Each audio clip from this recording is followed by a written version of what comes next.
আজকে আমার শাশুড়ির হাতের বানানো একটা স্পেশাল রেসিপি আপনাদের সাথে শেয়ার করব। আর একদম কম ইনগ্রিডিয়েন্ট দিয়ে এটা গরম ভাতের সাথে খেতে যে কি মজা লাগে, মানে এটা যদি আপনারা একবার বানিয়ে খান তাহলে চেষ্টা করবেন প্রতিদিন এটা খাওয়ার জন্য। আর প্রত্যেক দিন দেখবেন যে ছোট বড় সবাই শুধু এইটাই খুঁজবে। আর আপনার হাজবেন্ড তো খুঁজে খুঁজে পুঁইশাক নিয়ে আসবে, বলবে আমাকে এটা দিয়ে রান্না করে দাও। এক প্লেট গরম ভাত শেষ করা কোনো ব্যাপারই না এই রেসিপিটা দিয়ে। তো প্রথমে আমি এখানে কি করেছি, কড়াইয়ে তেল দিয়ে দিয়েছি, এরপর তেলের মধ্যে পেঁয়াজ দিয়ে দিব, অল্প একটু পেঁয়াজ দিব, কারণ আমি অলরেডি যে এই মিশ্রণটা দেখছেন এই মিশ্রণটার মধ্যে শুটকি দিয়েছি, রসুন দিয়েছি, পেঁয়াজ দিয়েছি এবং শুকনা মরিচ দিয়েছি। এগুলো সবকিছু একসাথে আমি ভালো করে ব্লেন্ডার করে এই তেলের ভিতরে ছেড়ে দিব এবং এটাকে ভাজা ভাজা করে নেব। এটাকে কিন্তু খুব ভালোভাবে ভাজা ভাজা করতে হবে। আর বিশ্বাস করেন এইটা যখন আপনি রান্না করবেন এটার স্মেলে আপনার অর্ধেক পেট ভরে যাবে। এর মানে এই না যে আপনি ভাত খেতে পারবেন না, অবশ্যই ট্রাস্ট মি, আপনি এক প্লেট ভাত এক বসায় খেয়ে নেবেন এবং আরো চাবেন। অনেক অঞ্চলে এই খাবারটা অনেকভাবে তৈরি করে থাকে, কিন্তু আমরা যেহেতু নারায়ণগঞ্জ থাকি আর আমার শাশুড়ি মা আমাকে যেভাবে বলে দিয়েছে আমি আজকে সেভাবে রান্না করছি। অন্য অন্য অঞ্চলের মানুষেরা এটা কিভাবে রান্না করে খান এবং আপনারা কি নামে এই জিনিসটাকে চেনেন অবশ্যই কমেন্টে বলে যাবেন। আমি এই পর্যায়ে এখানে স্বাদ মতো লবণ দিয়ে দিয়েছি এবং একটু মরিচের ফাঁকি দিয়েছি।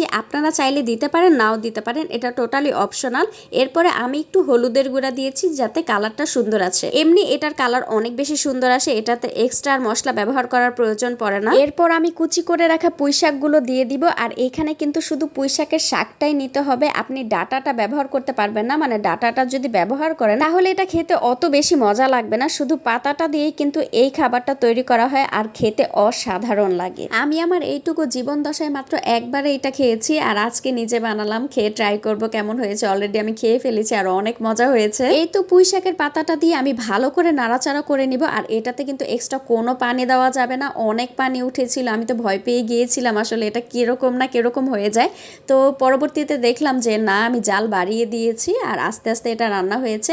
একটু ভাজা ভাজা করে নিয়েছি, পানিটা শুকিয়ে নিয়েছি আর নামানোর আগে না একটু ধনেপাতা দিয়ে নিয়েছি। সেই স্বাদ হয়েছিল কি বলবো। আপনারা অবশ্যই অবশ্যই বাসায় ট্রাই করে দেখবেন, না ট্রাই করলে কিন্তু অনেক বড় একটা জিনিস আপনারা মিস করে ফেলবেন। আর অবশ্যই এই জিনিসটা গরম ভাতের সাথে খাওয়ার চেষ্টা করবেন, এটা কিন্তু গরম ভাত দিয়ে খেলে স্বাদ আরো দ্বিগুণ হয়ে যায়। যদি রেসিপিটা ভালো লাগে তাহলে ভিডিওটা শেয়ার করবেন, যদি ভালো না লাগে তাহলে ভিডিওটা শেয়ার করবেন। আমি কিন্তু টুকটাক ফেসবুক টিপস নিয়ে ভিডিও বানাই, সেই ভিডিওগুলো দেখতে হলে অবশ্যই আমার পেজটাকে ফলো দিয়ে দিবেন। আর যদি আমার ভিডিওগুলো ভালো লাগে তাহলে অবশ্যই আমাকে একটু সাপোর্ট করবেন, আপনাদের সাপোর্ট পেয়ে কিন্তু আমি আরো উৎসাহিত হব। এই তো আজকে এই পর্যন্তই, টাটা বাই বাই, দেখা হবে অন্য আরেকটা ভিডিওতে। সেই পর্যন্ত ভালো থাকুন, সুস্থ থাকুন আর আমার ভিডিও দেখতে থাকুন, ভিডিও শেয়ার করতে থাকুন। বাই।